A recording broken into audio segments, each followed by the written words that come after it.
otak, kepala Barbie pusing, bolak-balik, maju, mundur, maju, mundur, maju, mundur, maju, mundur. Anjay, pusing banget coy.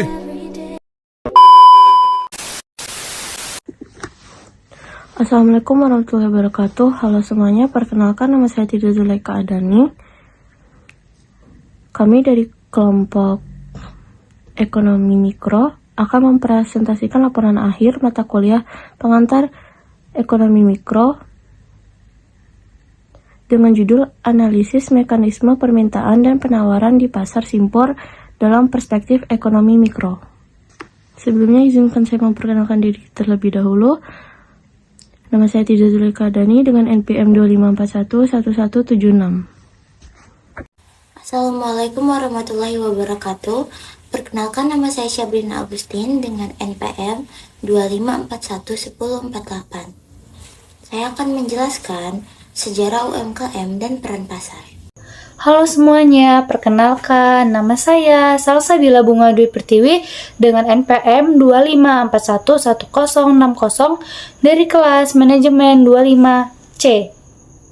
Assalamualaikum warahmatullahi wabarakatuh. Perkenalkan, nama saya Pina Audina, NPM saya 254-11083. Di sini saya akan mempresentasikan hasil PKM ke pasar simpur, yaitu mempresentasikan pembahasan ekonomi mikro.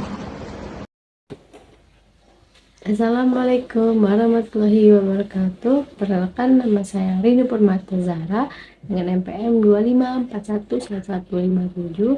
Saya dari kelas 25 Manajemen CX.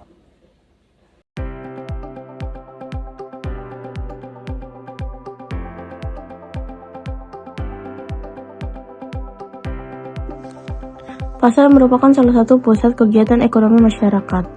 Pasar tradisional seperti pasar simpur memiliki peran penting dalam memenuhi kebutuhan sehari-hari serta menjadi sumber mata pencaharian bagi masyarakat sekitar. Di pasar simpur terjadi berbagai aktivitas ekonomi mikro seperti proses permintaan dan penawaran, penentuan harga melalui tawar-menawar, serta interaksi langsung antara pedagang dan konsumen. Tujuan penulisan laporan ini adalah untuk memahami gambaran umum pasar simpur, menganalisis mekanisme permintaan dan penawaran, serta mengetahui proses penentuan harga, dan memahami peran pasar simpur terhadap perekonomian masyarakat sekitar. Selanjutnya, pemaparan materi akan dilanjutkan oleh rekan saya. UMKM di pasar tradisional sudah ada sejak lama dan menjadi penggerak ekonomi rakyat. Sejak dahulu, pasar menjadi tempat bertemunya antara penjual dan pembeli untuk memenuhi kebutuhan pokok. UMKM di pasar simpur umumnya dijalani perorangan atau keluarga dengan modal yang relatif kecil. Meskipun memiliki keterbatasan, UMKM terbukti mampu bertahan, bahkan saat terjadi krisis ekonomi tahun 1998. Hingga saat ini, UMKM pasar simpur berperan penting sebagai penyedia kebutuhan sehari-hari dan sumber pendapatan masyarakat, serta pusat interaksi sosial. Dengan adanya keberadaan UMKM, pasar simpur tidak hanya berfungsi sebagai tempat jual beli, tetapi juga sebagai penopang perekonomian lokal. Ketiga, visi, misi, dan struktur organisasi. UMKM di pasar simpur memiliki visi untuk menjadi usaha yang mandiri, berdaya saing, dan berkelanjutan dalam memenuhi kebutuhan masyarakat, serta meningkatkan kesejahteraan ekonomi lokal. Misi UMKM antara lain menyediakan barang berkualitas dengan harga yang terjangkau, memberikan pelayanan yang jujur dan ramah, serta menciptakan lapangan kerja bagi masyarakat sekitar. Pasar simpur juga memiliki struktur organisasi yang sederhana, namun teratur, terdiri dari pengelola pasar, staf administrasi, ketua pedagang, petugas keamanan, pedagang, dan konsumen. Struktur ini bertujuan agar kegiatan jual beli berjalan dengan tertib, aman, dan lancar. Pembahasan ekonomi mikro. Dalam perspektif ekonomi mikro, pasar simpur menunjukkan adanya mekanisme permintaan dan penawaran yang berjalan secara alami. Permintaan dipengaruhi oleh kebutuhan konsumen, pendapatan, harga barang. Sementara itu, penawaran ditentukan oleh ketersediaan barang dan biaya yang dikeluarkan pedagang. Menentukan harga di pasar simpur umumnya terjadi melalui proses tawar-menawar antara penjual dan pembeli hingga tercapai kesepakatan harga. Konsumen cenderung sensitif terhadap harga sehingga pedagang mampu menyesuaikan harga agar tetap bersaing. Oleh karena itu, pasar simpur dapat dikategorikan sebagai pasar persaingan sempurna dalam skala mikro. Sekian, terima kasih. Kesimpulan dan saran. Berdasarkan hasil pembahasan, dapat disimpulkan bahwa pasar simpur memiliki peran penting dalam perekonomian masyarakat. UMKM mampu bertahan melalui kejujuran, pelayanan yang baik, dan serta hubungan sosial yang kuat dengan konsumen. Mekanisme permintaan dan penawaran dapat berjalan secara lancar, secara alami, dan membentuk harga yang relatif dan adil bagi kedua belah pihak. Adapun saran yang dapat kami berikan yaitu pedagang diharapkan memulai melakukan pencatatan keuangan sederhana, menjaga kualitas dan kejujuran timbangan, memanfaatkan media sosial sebagai sarana produksi, dan serta mengurangi penggunaan plastik demi menjaga lingkungan. Demikian presentasi dari kelompok kami. Terima kasih atas perhatiannya. Wassalamualaikum warahmatullahi wabarakatuh.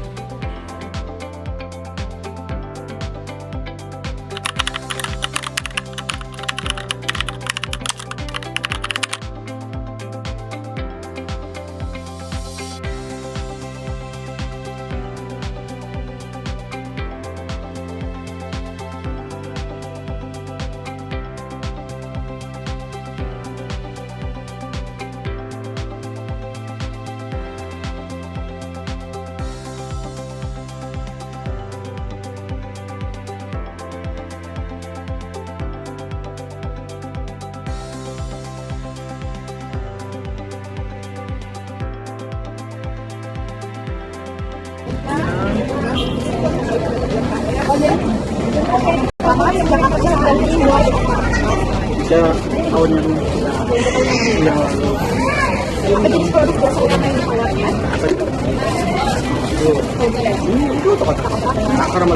Foto. Berapa jumlah karyawan yang kayak gitu? Nah, apakah Bapak memiliki target penjualan harian atau bulanan? Bulanan. Bagaimana perencanaan produk yang Bapak jual di setiap hari?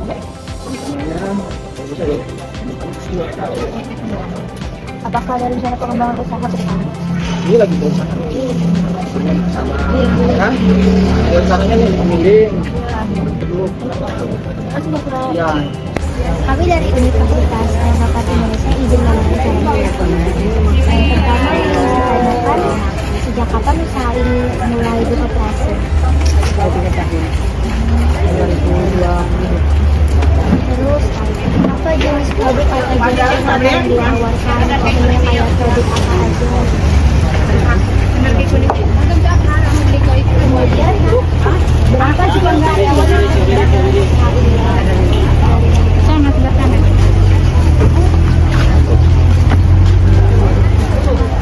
Bendung ini mereka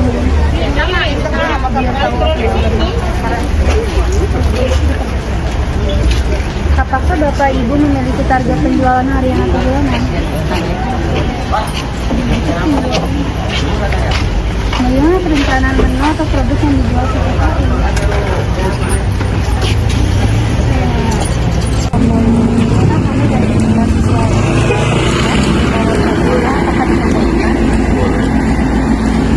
Kami menanyakan sejak kapan usaha ini mulai beroperasi? Dari 2020. Ada status berbentuk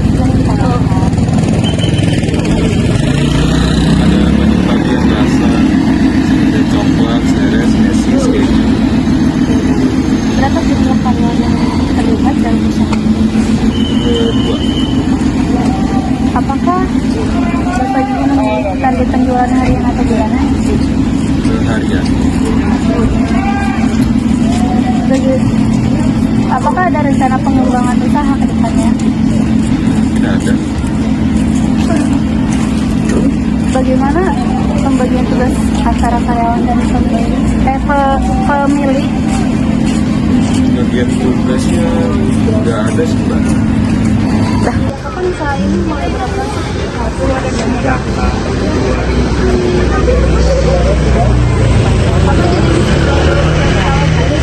Ada es Thai tea, green tea, original, milk tea, lemon tea, lemon sama Apakah memiliki target penjualan harian atau bulanan? target harian ada sih.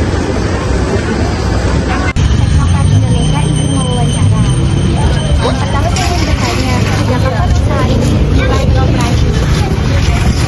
Saya tahunnya lupa tapi 5 tahun. Apa jenis produk atau jasa utama yang ditawarkan? Durian kok nggak ada yang lain. Durian. Terus ibu punya ini, ada berapa jumlah karyawan yang terlibat dalam usaha ini? Oh nggak ada, ibu sendiri ya. Apakah ibu memiliki target penjualan harian atau bulanan? Oh nggak ada. Enggak ada. Bagaimana perencanaan produk yang dijual setiap hari? Rencananya ya semoga lancar aja sih. Amin. Apakah ada rencana pengembangan usaha ke depannya? Pengennya mau, cuman ya zaman sekarang kan nggak ada itu. Nggak ada karyawan itu.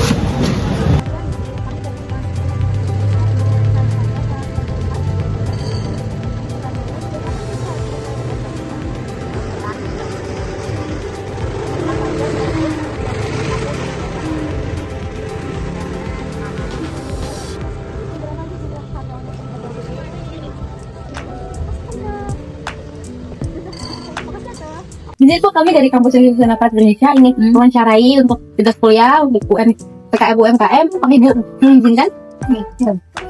Kami langsung ya Bu ya. Tanya ya kayak tidak. Ya. Sejak kapan Ibu mendirikan dagangan lagi? 3 tahun yang lalu, 3 tahun yang lalu 2022. Ya 2022. Berarti lama ya? Jenis produk apa yang ditawarkan itu ke konsumen? Jualan es dawet. Es dawet aja berarti ya? Iya, es dawet aja. Atau ada varian rasa atau apa belum? Ada yang original sama ada nangka.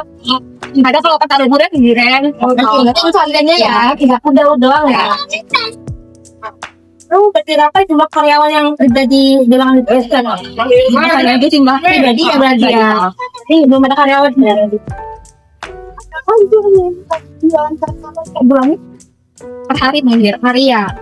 Pendapatan dari 200.000. Untuk perencanaan itu sendiri ada nggak untuk usaha ini? Hari berkabar gitu. Bapak jualannya di Unilama dan tahun 98. Ini ya tahun kemarin di 2022 kan pada ada energi. Ya udah lama banget dari zaman segitu. Udah lama banget tuh. Bagaimana pembagian tugas itu sendiri pada apa? Pada karyawan atau ada sih, ada ya karena ya dengan kayak ini. Apakah ibu setiap harinya memiliki tugas khusus gitu? Nggak ada ya, karena lu sendiri jadi kerjanya dia sendiri. Ya, memiliki kerjaan sendiri. Kali sama suami dibantu intinya aja. Lebihnya kayak infus ya, semuanya sendiri. Sendiri. Sejak kapan Bapak membuka usaha ini? Kalau untuk sejak kapan? 3 tahun yang lalu. 3 tahun. Berarti udah lumayan lama ya Pak ya? Produk apa yang Bapak tawarin ke konsumen setelah produksi? Kalau untuk sekarang ini mie ayam, bakso, kelapa muda. Terus? Kalau ini yang ditanya sekarang dan dulu.